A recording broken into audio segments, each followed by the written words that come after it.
Hey, it's Tim here, coach of Men Who Want More and founder of the Step Into Strength Academy. And today, I want to discuss why we distract ourselves. Do you distract yourself? Maybe you can relate into distraction a little bit. When you're on this path called life, you're following your dreams, but you get distracted. I get it. I've been there many times, more than I can count. And at times I still do distract myself, but I've learned something along the way. And I want to share that with you today on why that is and what you can actually do about it. So you're not getting distracted all the fucking time. Because doesn't it frustrate you when you know you want to be doing something, but you just distract yourself time and time again? You know you want to be doing something towards a business, but you distract yourself. You know you should be doing that work, but you distract yourself. You know you should be doing something with the family or with the kids, but you distract yourself. You know you should do something financially a bit more sound, but you distract yourself. You should go to the gym, but you distract yourself. You should eat better, but you distract yourself. You should create more time with those that you love, but you distract yourself. Whatever it is for you, we live in a world of distraction and the noise is apparent. I know you know this. At any point, you can pick up your phone just like you are now watching this video and be distracted. You can minimize this video and be distracted in the newsfeed. You can jump on email and be distracted for a long period of time, probably weeks, if you've got thousands of unread emails. Whatever it is, distraction is apparent in our lives. Now, why do you get distracted so easily? I want you to think about that. Why is it for you? Before I give you my take on it and what I've come to learn and a strategy around how you can minimize distraction, let me know why. Why is it for you that you get distracted? You get distracted more times than not. It's not about never getting distracted. I want you to drop that belief because that's a disempowering story that you should never get distracted. That's bullshit. But what is true and what will empower you is how much time are you in distraction? How much time are you in distraction of following your dreams, being motivated for life, stepping up, being the best man, person that you can be? And how much time you're not? I like to work on 90-10 rules across my life. And the more I focus on that and look at it, the more apparent it becomes 90% of the time in the direction where I want to go and 10% on the other stuff. The problem, the challenge, in this case. 10% in distraction. I distract myself at times.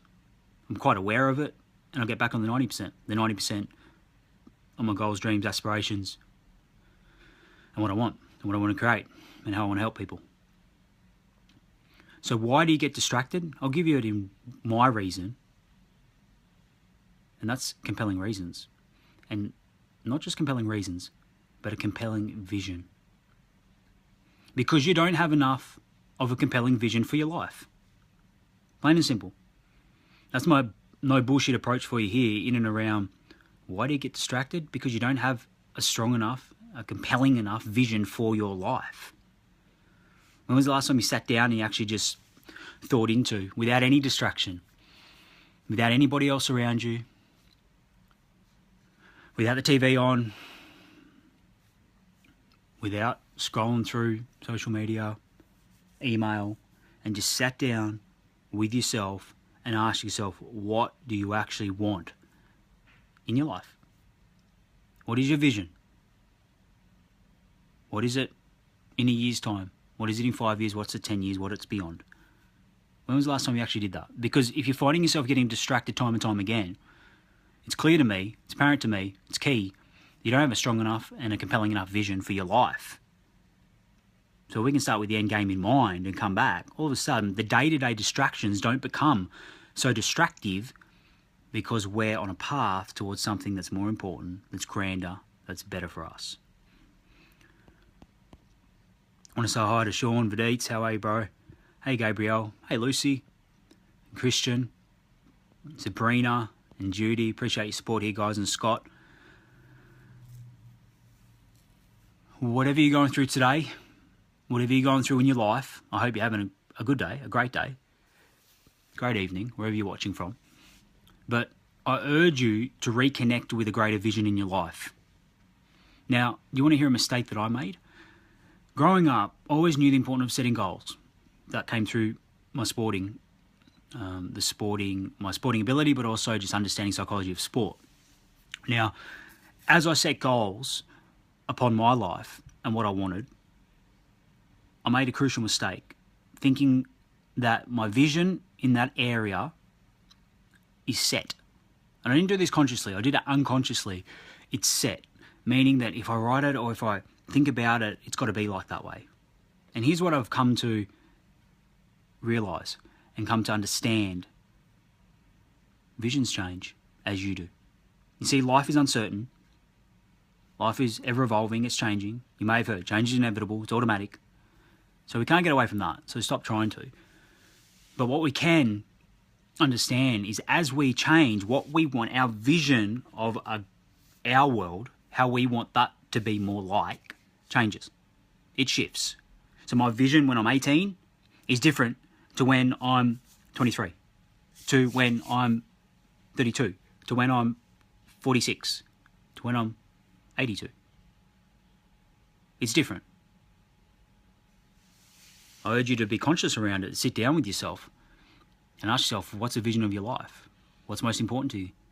Where do you see yourself in, say, 10 years? It may be scary for you. And if it is, great, even more purpose to do it. Because if you want to stop distracting yourself, because the distraction will always be there. And if you're getting distracted more than you'd like, it's because you're not clear. You don't have the clarity. You don't have a compelling enough vision. And maybe you do have some things in place. I congratulate you on that. I honour you on that. But the more clear you can get for your vision now, so don't make my mistake of thinking it's set, for now. What's your health and your body look like in the years to come? What's your business or your career path or your purpose or mission in this world look like? What do your relationships look like? With a significant other? With your wife? Family, kids? What do your finances look like? Visions. You want less distraction in your life? You want to get on with living life and loving life? Following your dreams, breaking through your fears, believing more in yourself? Then you need to minimise the distraction. And what I suggest is you go big, you go macro here. You don't go in the micro. The micro works. The micro strategy around this is just eliminate it. You don't want to eat chocolate cake, don't buy the cake. And that works, and that's great. But it's not long term, unless it's attached to a greater vision, a grander vision of a more healthy, vibrant, energetic, better looking body or health. Then all of a sudden the chocolate cake becomes less of a problem. I love chocolate cake, but just don't eat a lot of it.